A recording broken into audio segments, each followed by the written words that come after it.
नमस्कार दोस्तों, GST awareness में आपका फिर एक बार स्वागत है। दोस्तों, जीएसटी पोर्टल पर एक नया फॉर्म आ गया है और यह नया फॉर्म कैसे आपके लिए यूज़फुल हो सकता है, कैसे आप अब अपने जीएसटी रिटर्न्स के अंदर अगर मिसमैच आता है तो आप कैसे उस फॉर्म का यूज़ कर सकते हैं, आइए डिटेल में जानते हैं। उसके पहले यदि आपने चैनल पर फर्स्ट टाइम विजिट किया है तो चैनल को सब्सक्राइब कर लीजिए और बेल आइकन को भी प्रेस कर लीजिए, क्योंकि जीएसटी और इनकम टैक्स से जुड़ी सारी अपडेट आपको हमारे इस चैनल से मिलती रहती है। चलिए दोस्तों, वीडियो को स्टार्ट करते हैं बिना किसी देरी के। दोस्तों, आप जैसे ही जीएसटी पोर्टल पर लॉगिन करेंगे उसके बाद में माय सर्विसेज के अंदर माय एप्लीकेशन में आएंगे और यहाँ पर फॉर्म्स को सिलेक्ट करेंगे तो यहाँ पर आपको एक नया फॉर्म देखने को मिलेगा जिसमें लिखा है application for rectification of order. जी हाँ दोस्तों, इस फॉर्म का आपको कैसे यूज़ करना है आइए जानते हैं। यदि आपको कोई मिसमैच का नोटिस आता है, यानी कि डिपार्टमेंट की तरफ से कोई नोटिस आपको रिसीव होता है जिसमें आपके जीएसटीआर 3B या जीएसटीआर 1 या फिर जीएसटीआर 3B के अंदर आपने जो आईटीसी क्लेम करी है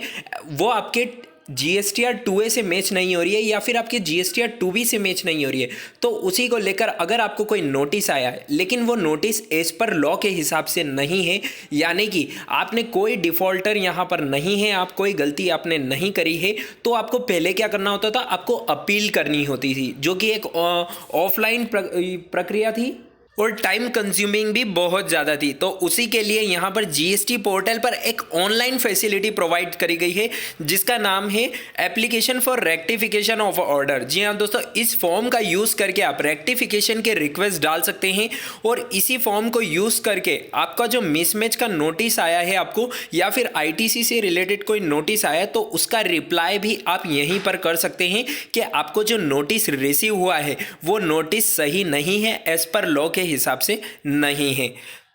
लेकिन उसी के पहले जो एक्ट में बातें लिखी है उसको जानना बेहद ज़्यादा जरूरी है। तो एक्ट में क्या लिखा है वो जान लेते हैं। एक्ट में लिखा है rectification of errors apparent on the face of record without prejudice to the provision of section 160 and notwithstanding anything contained in any other provisions of this act, any authority who has passed or issued any decision or order or notice or certificate or any other document may rectify any error which is apparent on the face of record in such decision or order or notice or rectification or any other document, either on its own motion or where such errors is brought to its notice by any officer appointed under this act or an officer appointed under the Goods and Service Tax Act। तो यानी आपको अगर किसी भी तरह का notice आता है तो वो सेक्शन 167 के अंदर कंसीडर किया जाएगा। उसी में आगे लिखा है officer appointed under the union territory goods and service tax act और by the affected person within a period of 3 months from the date of issue of such decision or order or notice or certificate or any other document। यानी कि आपको जो time period यहाँ पर मिलता है उस नोटिस का रिप्लाई करने का, वो 3 मंथ्स का टाइम पीरियड आपको यहाँ पर मिलता है। इसी में आगे लिखा है provided that no such rectification shall be done after a period of 6 months from the date of issue of such decisions और ऑर्डर और नोटिस सर्टिफिकेट और any other document, provided further that the said period of 6 months shall not apply in such cases where the rectification is purely in the nature of correction of a clerical or arithmetical error arising from any accidental slip or omission। तो यहाँ पर हमने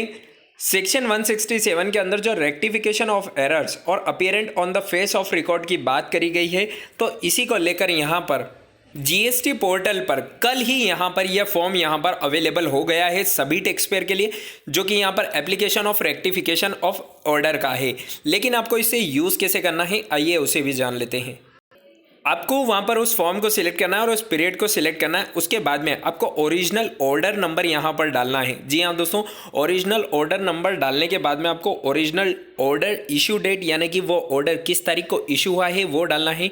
किस period का वो order है, यानी कि कब से लेकर कब तक का वो ऑर्डर है, और ग्राउंड्स ऑफ रेक्टिफिकेशन आपको यहाँ पर डालना है। यानी कि रीज़न आप यहाँ पर दे सकते हैं कि आपको जो ऑर्डर यहाँ पर रिसीव्ड हुआ है वो ऑर्डर एज पर लॉ के हिसाब से नहीं है या फिर उसके अंदर जो मिसमैच पाया जा रहा है वो जेन्युइन नहीं है, तो उसका प्रॉपर रीज़न के साथ यहाँ पर आप रिप्लाई कर सकते हैं। उसी के साथ में आप इसके अंदर अगर कोई अटैचमेंट को ऐड करना चाहते हैं तो अटैचमेंट को ऐड करने का ऑप्शन भी आपको दिया गया है। तो ये तो एक बहुत अच्छा स्टेप्स गवर्नमेंट की तरफ से उठाया गया है, जो कि जीएसटी पोर्टल पर आपको ये जो फॉर्म